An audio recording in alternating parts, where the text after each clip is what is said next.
Relief مل سکتا ہے یا انصاف مل سکتا ہے تو ان عدالتوں سے ہی مل سکتا ہے. اس لیے اگر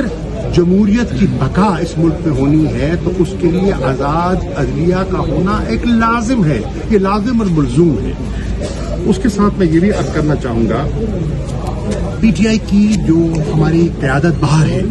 جس میں بیرسٹر گوہر صاحب ہیں، جس میں سلمان اکرم راجہ صاحب ہیں، جس میں عمر ایوب خان صاحب ہیں، جس میں شیخ وقاص اکرم صاحب ہیں، ان سے میری گزارش ہوگی کہ اگر ان کے وقت مہلت اجازت دیتا ہے تو کسی دن تشریف لے آئے. کوٹ لکھپت ہم 1.5 سال سے اندر ہیں، جس میں ڈاکٹر یاسمین راشد ہیں، اعجاز چودھری صاحب ہیں، میاں محمود الرشید صاحب ہیں، عمر سرفراز چیمہ ہیں، اور ہم سے بھی تھوڑا سا انپٹ لے لیں کہ ہمارا نقطہ نظر کیا ہے. جو جدوجہد وہ کر رہے ہیں ہم خراج تحسین پیش کرتے ہیں، اور ہم چاہتے ہیں کہ اگر ایک دفعہ ہم سے بھی وہ اپنا انپٹ لے لے تو ہو سکتا ہے کہ کوئی چیز ان کو پیش کر سکے. میرا 40 سالہ سیاسی تجربہ ہے. اس تجربے کو سامنے رکھتے ہوئے میری ان سب قائدین سے گزارش ہے کہ تمام پولیٹیکل پارٹیز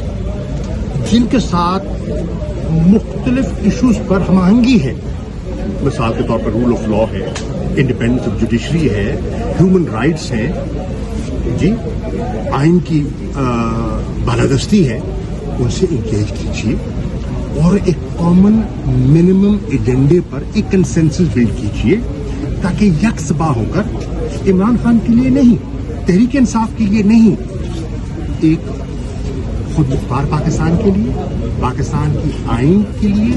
وہ ہم یکجا ہو سکے اور اپنے بچوں کے مستقبل کے لیے ہو سکے. یہی میری چند گزارشات تھی. اور آخری بات بلاول بھٹو زرداری صاحب کا میں نے بیان سنا، وہ بہت اعتراض کر رہے ہیں، تنقید کر رہے ہیں.